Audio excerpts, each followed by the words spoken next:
Lorsque les forces américaines et israéliennes ont lancé leur offensive contre l'Iran, elles ne faisaient pas seulement face au système de défense aérienne traditionnel de Téhéran. La République islamique disposait également d'un atout présenté comme décisif, le système HQ-9B, une version avancée du missile solaire longue portée chinois HQ-9, considéré par Pékin comme l'un des fleurons de son industrie de défense.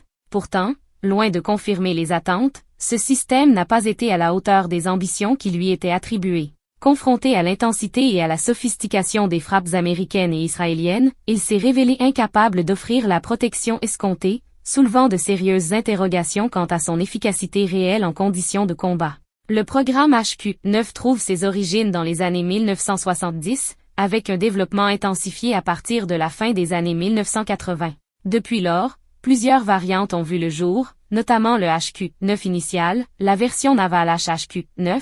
Le HQ-9 a entré en service au début des années 2000, puis le HQ-9B, doté d'une portée accrue et d'améliorations technologiques notables. Ce système a suscité l'intérêt de plusieurs pays, dont le Pakistan, l'Égypte, l'Azerbaïdjan et l'Iran, en grande partie grâce aux performances avancées mises en avant par les autorités chinoises. Celles-ci affirmaient que le HQ-9 pouvait rivaliser avec des systèmes de référence comme le S-300 russe, voire surpasser, dans certains domaines, le système Patriot américain. Parmi ces caractéristiques les plus mises en avant figurait une portée d'interception d'environ 260 km, un radar à réseau phasé capable de suivre simultanément de nombreuses cibles, une capacité d'engagement multiple, ainsi qu'un lancement vertical offrant une couverture à 360 degrés. Les missiles, atteignant des vitesses supersoniques supérieures à Mach 4, étaient également présentés comme capables de neutraliser un large éventail de menaces, allant des avions de chasse aux missiles balistiques. Sur le papier, un tel système devait considérablement renforcer la défense aérienne iranienne. D'autant plus que Téhéran avait entrepris de structurer un réseau de défense multicouche combinant équipements nationaux, tels que les systèmes Bavar 373 et Khordad 15, et technologies importées, incluant les Pantsir S-1 et S-300 russes. À cela s'ajoutaient des unités mobiles capables de se redéployer rapidement, renforçant la flexibilité opérationnelle de l'ensemble. Dans cette architecture défensive, le HQ-9B était censé jouer un rôle central, en assurant la détection et l'interception à longue distance des appareils et missiles ennemis. Toutefois, l'épreuve du combat réel a révélé un écart significatif entre les performances théoriques et l'efficacité opérationnelle. Le 28 février 2026, les forces américaines et israéliennes ont déclenché une offensive coordonnée, caractérisée par une combinaison de frappes de précision, de saturation des défenses et, vraisemblablement, de moyens de guerre électronique avancés. Des chasseurs israéliens F-15 ont mené des attaques ciblées à l'aide de munitions guidées, frappant des sites stratégiques dès les premières heures de l'opération. Face à cette offensive multidimensionnelle, les systèmes de défense iraniens, y compris le HQ-9B, n'ont pas été en mesure d'opposer une résistance efficace. Cette incapacité peut s'expliquer par plusieurs facteurs. Saturation des radars, vulnérabilité face aux contre-mesures électroniques, coordination insuffisante entre les différentes couches de défense, ou encore limites intrinsèques du système lui-même. Cet épisode illustre une réalité fondamentale des conflits modernes. Les performances annoncées d'un système d'armement ne garantissent en rien son efficacité sur le terrain. Seule l'épreuve du combat permet de mesurer sa véritable valeur. Dans le cas du HQ-9B, l'écart entre la promesse technologique et le résultat opérationnel semble avoir été particulièrement marqué, portant atteinte à sa crédibilité et, plus largement, à celle des exportations militaires chinoises. Ainsi, ce qui devait constituer un pilier de la défense aérienne iranienne s'est transformé en symbole des limites d'un système confronté à une guerre de haute intensité, où la supériorité technologique, la coordination interarmée et la maîtrise du spectre électromagnétique jouent un rôle déterminant. Israël a également réussi à éliminer un grand nombre de hauts responsables iraniens, parmi lesquels le chef d'état-major des forces armées, le commandant du corps des gardiens de la révolution islamique, IRGC, le ministre de la Défense, ainsi que plusieurs conseillers proches de l'ayatollah Khamenei. Dans le même temps, des chasseurs et bombardiers américains ont pénétré l'espace aérien iranien, menant en quelques heures des frappes d'une ampleur exceptionnelle contre des centaines de cibles. Plus de 20 des 31 provinces iraniennes ont été touchées, subissant la puissance combinée des bombes et missiles américains.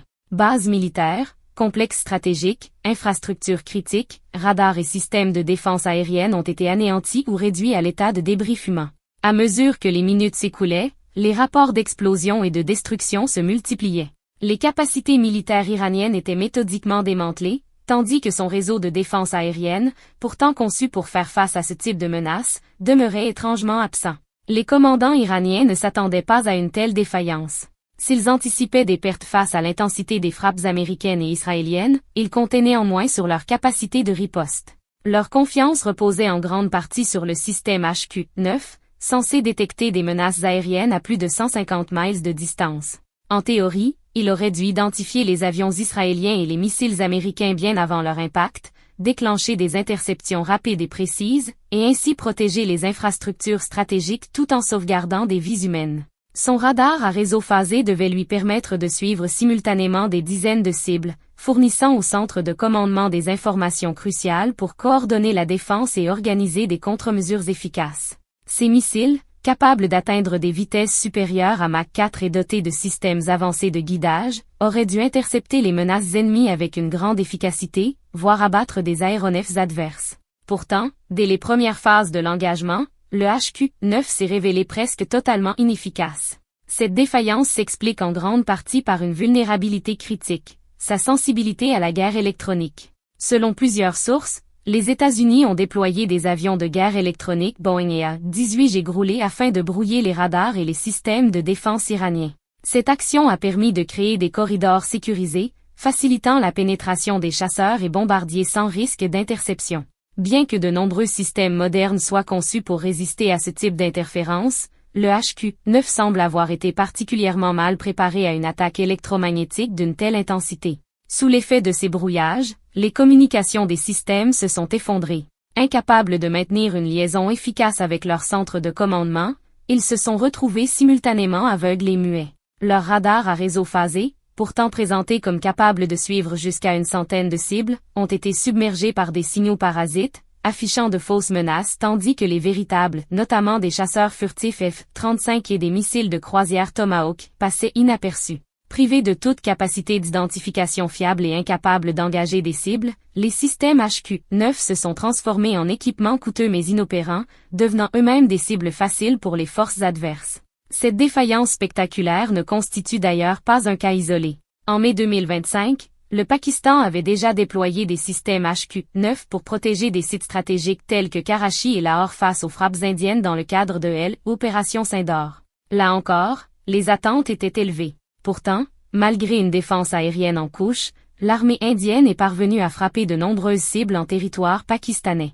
En utilisant des technologies de guerre électronique, notamment d'origine israélienne, elle a réussi à neutraliser les radars et les communications adverses, rendant une partie des systèmes, y compris les HQ-9, largement inefficaces. Ainsi, ces événements mettent en lumière une réalité stratégique majeure. Dans les conflits contemporains, la supériorité ne dépend plus uniquement de la portée ou de la puissance des systèmes d'armes, mais de leur résilience face à la guerre électronique. Un système, aussi avancé soit-il sur le papier, peut devenir inutile s'il est privé de sa capacité à voir, communiquer et comprendre son environnement.